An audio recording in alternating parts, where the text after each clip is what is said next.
Passo a palavra agora ao deputado Vitor Paulo.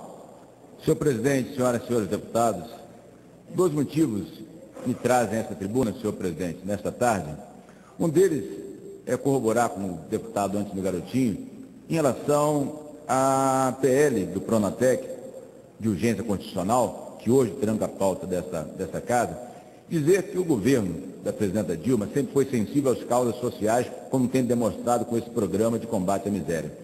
Nós temos dezenas, centenas de policiais bombeiros do Estado de Janeiro que viajaram de tão longe para vir aqui para ser votado o projeto de anistia justa que está sendo proposto por esta casa. Agora, se não for retirado de pauta o projeto de urgência constitucional, certamente não poderá ser votado esse projeto de anistia dos bombeiros, que ontem no Colégio de Líderes, todos nós fomos enfáticos e pedimos ao presidente Marco Maia que colocasse em pauta hoje, e ele, sensibilizado com esse assunto, ele disse que o faria, desde que o governo retirasse de pauta o projeto Pronatec de urgência constitucional. Então, o PRB, o nosso partido, é favorável à anistia dos bombeiros do Estado do Rio de Janeiro e vamos defender isso certamente. Senhor presidente, segundo assunto, que eu peço Vossa Excelência que me traz essa tribuna. Senhor presidente, eu ocupo essa tribuna para comentar a matéria veiculada pela revista Veja nesse final de semana, que traz supostas denúncias de um senhor, Delcis Schiavini, que acusa integrantes do meu partido de fraudes que vão de Caixa 2 a desvio de alimentos e destinado a desabrigados. Sobre esse assunto, eu fui procurado no último dia 14, senhor presidente, neste plenário, pelo repórter da revista Veja, Paulo Celso Pereira, que me fez diversos questionamentos, dentre os quais se eu tive conhecimento dessas denúncias. E eu disse a ele que respondi a essas denúncias e que o nosso partido estava tomando todas as providências para responder à revista. Também fui perguntado se eu tinha algo a dizer sobre essas denúncias. Eu repito e disse que o nosso partido estava tomando todas as providências para sanar esses questionamentos. Agora, senhor presidente, esse repórter também me questionava dessa denúncia, que esse cidadão se dizia trabalhar no PRB no Rio de Janeiro. Eu disse ao repórter que os funcionários do partido são devidamente registrados como seretistas de acordo com a lei, mas que esse senhor nunca fez parte dos quadros de funcionários do nosso partido. Portanto, senhor presidente, diferentemente do que foi informado na matéria, em que ele afirma ter trabalhado como dirigente do partido e prestou serviço ao PRB no Rio de Janeiro, até março passado, quando foi dispensado.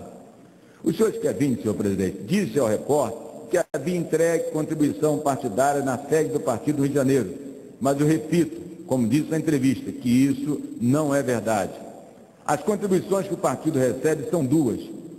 Uma é o fundo partidário que os partidos recebem, e a outra é de contribuição de parlamentares, daqueles que exercem cargo de confiança indicado pelo partido e de filiados. Mas frisei que todo e qualquer recebimento desse recurso só pode ser feito em depósito em conta corrente do partido. Ninguém, senhor presidente, está autorizado a receber contribuição em dinheiro na sede do partido. Essas contribuições estão rigorosamente em cumprimento ao que prevê o Estatuto do Partido Republicano Brasileiro. Sobre as cestas básicas mencionadas por esse cidadão na matéria, que o denunciante disse que eram destinadas às vítimas da chuva do Rio de Janeiro, mas que estavam na dispensa de integrantes do partido e foram distribuídas às pessoas que trabalharam na minha campanha. Eu reafirmo, senhor presidente, senhoras e senhores deputados, o que disse ao repórter, que o partido, deputado Apertar, não fez e nunca faz distribuição alguma de cesta básica, mesmo porque não cabe ao partido político distribuir cesta básica para ninguém. Agora, senhor presidente, senhores deputados, esse cidadão, lamentavelmente, maldosamente, associa a tragédia no Rio de Janeiro. Para concluir, nobre deputado. Para concluir, a tragédia que aconteceu no Rio de Janeiro no final do ano, em que dezenas de famílias com aquelas chuvas perderam os seus familiares. Agora, perderam seus entes queridos, seu patrimônio, e que todas as pessoas de bem do meu Estado, com ou sem poder aquisitivo, se uniram para, de uma maneira ou outra, poder ajudar com donativos, com serviços voluntários, amenizar um pouco, senhor presidente, o sofrimento dessas famílias. Agora, daí, acusar o dirigente do meu partido, uma executiva de homens e mulheres sensível à causa pública e republicana, honrados, com a vida financeira estabilizadas, que não precisam de política para viver, e sim para dar e se dedicar à política. Pessoas das quais, senhor presidente, senhor me permite, o ex-vice-presidente da República, José Alencar, conviveu nos seus últimos anos de vida. e que certamente, se vivo estivesse, ficaria horrorizado, envergonhado ao imaginar que uma pessoa que se diz membro do nosso partido terá em tamanha crueldade. Dizer que desviamos alimentos necessitados para abastecer. Para concluir, nobre deputado.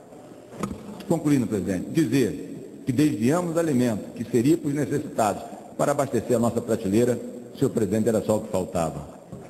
Portanto, senhor presidente, após fazer reflexões sobre liberdade de expressão, direito de resposta e de jornalismo, exponho dessa tribuna tais pontos da entrevista para fazer o que a revista Veja não fez, ao desprezar os meus argumentos na edição da matéria, pois que, como a referida revista propala em sua propaganda, na busca de assinantes, que é indispensável, mas, apesar de ouvido, infelizmente, a matéria privilegia apenas um dos lados, numa perigosa tendência de valorizar o denuncismo.